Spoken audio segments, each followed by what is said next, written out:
Visões do céu. Capítulo 12. Alguns que não estarão lá. Caim.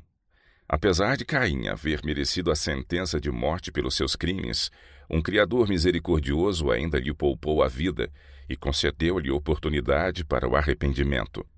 Mas Caim viveu apenas para endurecer o coração, para incentivar a rebelião contra a autoridade divina e tornar-se o chefe de uma linhagem de pecadores ousados e perdidos.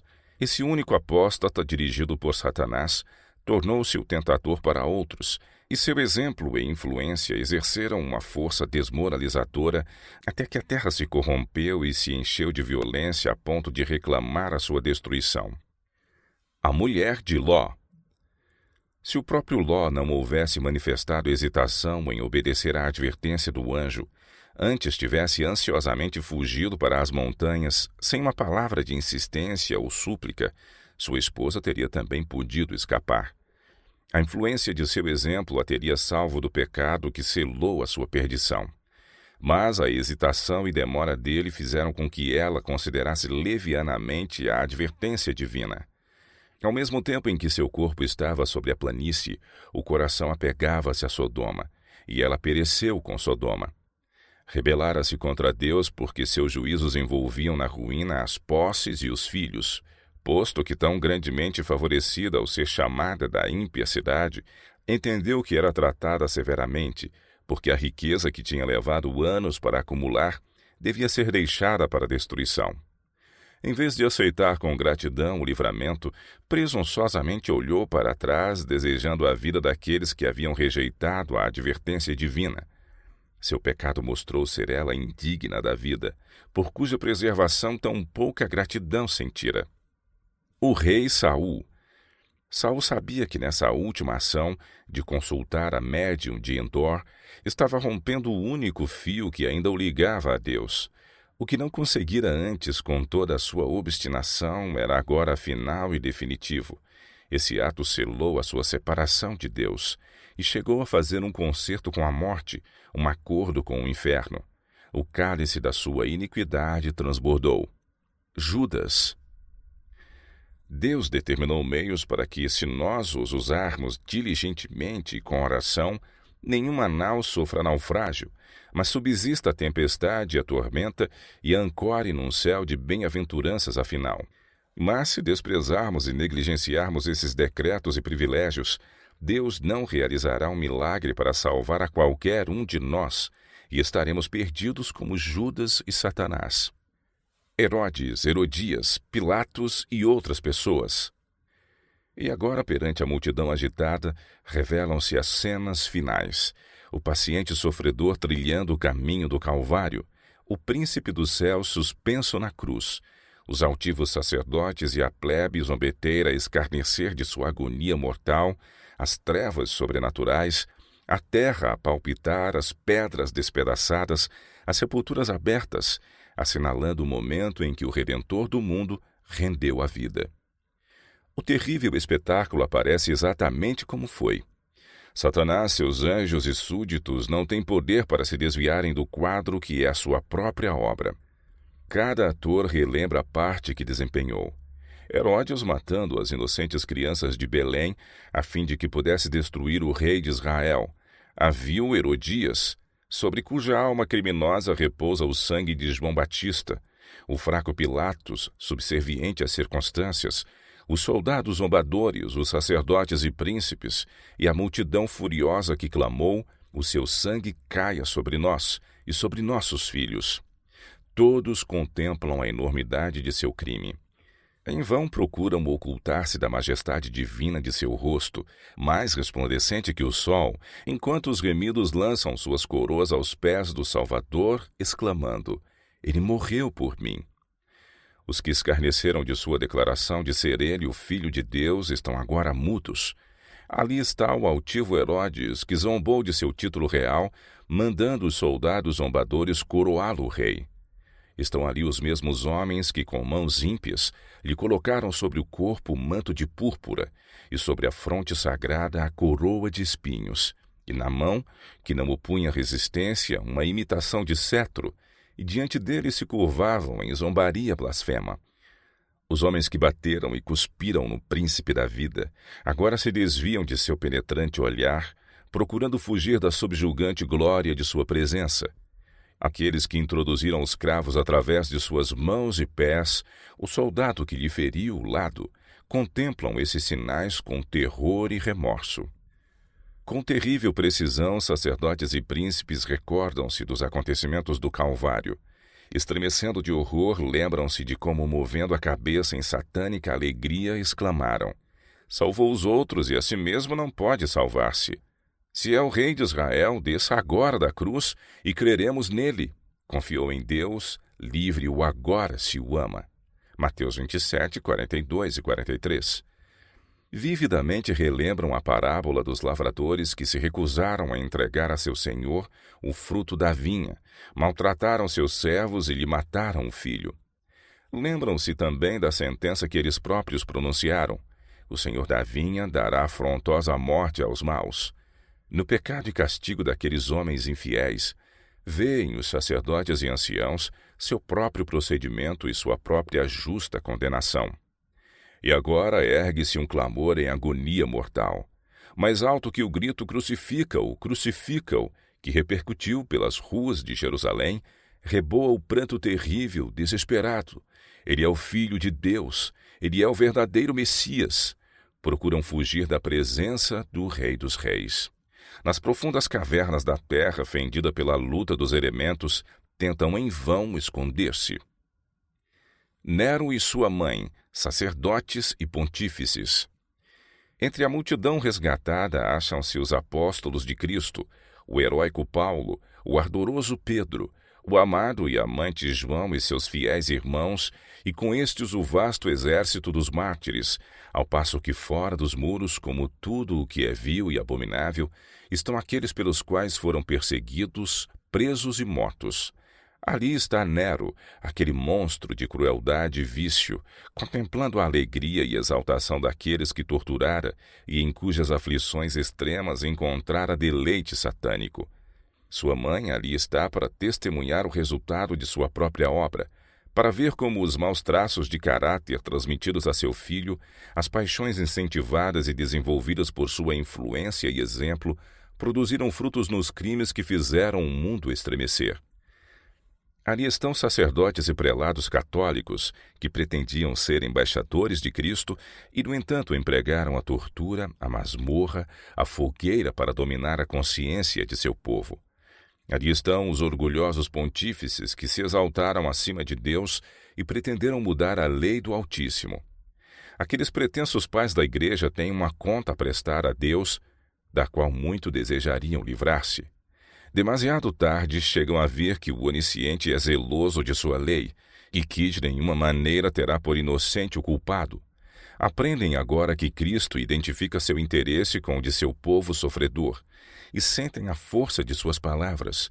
Quando o fizestes a um destes meus pequeninos irmãos, a mim o fizestes. Mateus 25, 40. Os ímpios de todas as gerações. Com assustadora majestade, ele, Cristo, chama os ímpios mortos. Eles se levantam de seu longo sono. Que terrível despertar! Eles contemplam o Filho de Deus em sua austera majestade e resplendente glória. Todos, assim que o contemplam, percebem que ele é o crucificado que morreu para os salvar, aquele a quem desprezaram e rejeitaram. São tão numerosos quanto a areia do mar. Na primeira ressurreição, todos saíram radiantes de imortalidade, mas na segunda, o que se destaca em todos são as visíveis marcas da culpa. Todos saem assim como foram para a sepultura. Os antediluvianos saem com sua estatura de gigantes, mais do que o dobro da altura dos homens que agora vivem sobre a terra e com um corpo bem proporcional. As gerações que vieram após o dilúvio diminuíram de estatura. Houve um contínuo decréscimo através de sucessivas gerações. O contraste entre os primeiros ímpios e os últimos é enorme. Os primeiros eram imponentes, de porte atlético, elegantes, enquanto que os da geração final são raquíticos, fracos e deformados. Com diabólica exultação, Satanás aponta para os incontáveis milhões que ressuscitaram dos mortos e declara que, como seu guia, é perfeitamente capaz de tomar a cidade, reavendo seu trono e reino. Naquela vasta multidão há muitos que pertenceram à raça de grande longevidade que existiu antes do dilúvio. Homens de estatura elevada e gigantesco intelecto, os quais, entregando-se ao domínio dos anjos caídos, dedicaram toda a sua habilidade e saber à exaltação própria. Homens cujas maravilhosas obras de arte levaram o mundo a lhe idolatrar o gênio, mas cuja crueldade e invenções más, contaminando a terra e desfigurando a imagem de Deus, fizeram-no exterminá-los da face de sua criação. Há reis e generais que venceram nações, homens valentes que nunca perderam batalha, guerreiros orgulhosos, ambiciosos, cuja aproximação fazia tremer os reinos. Na morte não experimentaram mudança alguma. Ao saírem da sepultura, retomam um fio de seus pensamentos exatamente onde ele cessou. São movidos pelo mesmo desejo de vencer que os governava quando tombaram. Vida de egoísmo. Ninguém suponha que possa viver vida de egoísmo e então, tendo servido aos próprios interesses, entrar no gozo do Senhor. Não puderam participar da alegria de um amor desinteressado. Não se adaptariam às cortes celestes. Não poderiam apreciar a pura atmosfera de amor que impregna o céu. As vozes dos anjos e a música de suas harpas não lhes agradariam. Para sua mente, a ciência do céu seria um enigma. Espiritualmente adormecidos. Quão pouco sofrem os jovens ou negam a si mesmos por sua religião. Sacrificar-se é coisa de que mal se pensa entre eles. Deixam inteiramente de imitar o modelo nesse aspecto. Vi que a linguagem de sua vida é: o eu tem de ser satisfeito. É preciso condescender com o orgulho.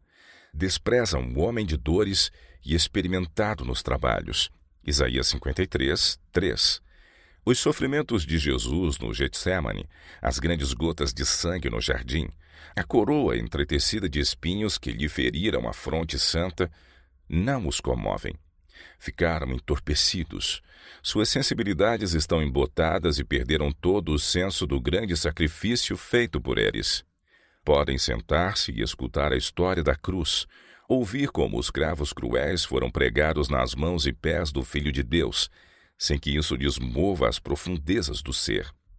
Disse o anjo: fossem esses introduzidos na cidade de Deus, e fosse-lhes dito que toda a sua suntuosa beleza e esplendor lhes pertencia para desfrutarem para sempre, e eles não teriam a menor compreensão do alto preço pelo qual essa herança lhes fora adquirida. Jamais avaliariam as incomparáveis profundezas do amor do Salvador. Não beberam do cálice nem foram lavados com o batismo. O céu seria manchado se tais pessoas houvessem de morar ali. Unicamente os que partilharam dos sofrimentos do Filho de Deus vieram de grande tribulação e lavaram suas vestes e as branquearam no sangue do Cordeiro. Apocalipse 7,14, podem desfrutar da indescritível glória e insuperável beleza do céu. Vi um anjo com balança na mão, pesando os pensamentos e interesses do povo de Deus, especialmente dos jovens. Num prato estavam os pensamentos e interesses que tendiam para o céu. No outro achavam-se os que se inclinavam para a terra. E nessa balança era lançada toda a leitura de romances, pensamentos acerca do vestuário e exibição, vaidade, orgulho e etc. Oh, que momento solene!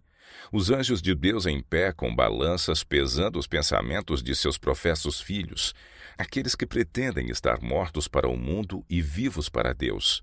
O prato cheio dos pensamentos da terra, vaidade e orgulho, desceu rapidamente e, não obstante peso após peso, rolou do prato. O que continha os pensamentos e interesses que se voltavam para o céu subiu ligeiro, enquanto o outro descia, e quão leve estava ele! Posso relatar isso pelo que vi, mas nunca poderei dar a impressão solene e vívida gravada em minha mente ao ver o anjo com a balança pesando os pensamentos e interesse do povo de Deus. Disse o anjo: podem esses entrar no céu? Não, não, nunca. Diga-lhes que a esperança que agora possuem é vã, e a menos que se arrependam depressa e obtenham a salvação, hão de perecer. Os que condescendem com o pecado. Devido ao pecado, Satanás foi expulso do céu, e ninguém que condescenda com o pecado e o acaricie poderá ir para o céu, pois nesse caso Satanás outra vez conseguiria firmar-se ali. O céu seria uma tortura para o rebelde. Poderiam aqueles cuja vida foi empregada em rebelião contra Deus ser subitamente transportados para o céu e testemunhar o estado elevado e santo de perfeição que ali sempre existe, estando toda a alma cheia de amor, todo o rosto irradiando alegria, ecoando em honra de Deus e do Cordeiro uma arrebatadora música em acordes melodiosos, e fluindo da face daquele que se assenta sobre o trono uma incessante torrente de luz sobre os remidos? Sim, poderia aqueles cujo coração está cheio de ódio a Deus, à verdade e santidade, unir-se à multidão celestial e participar de seus cânticos de louvor? Poderiam suportar a glória de Deus e do Cordeiro? Não, absolutamente. Anos de graça lhes foram concedidos, a fim de que pudessem formar caráter para o céu. Eles, porém, nunca exercitaram a mente no amor à pureza. Nunca aprenderam a linguagem do céu e agora é demasiado tarde. Uma vida inteira de rebeldia contra Deus os incapacitou para o céu. A pureza, a santidade e paz dali lhes seriam uma tortura. A glória de Deus seria um fogo consumidor. Almejariam fugir daquele santo lugar. Receberiam alegremente a destruição para que pudessem esconder-se da face daquele que morreu para os remir. O destino dos ímpios se fixa por sua própria escolha. Sua exclusão do céu é espontânea da sua parte e justa e misericordiosa da parte de Deus.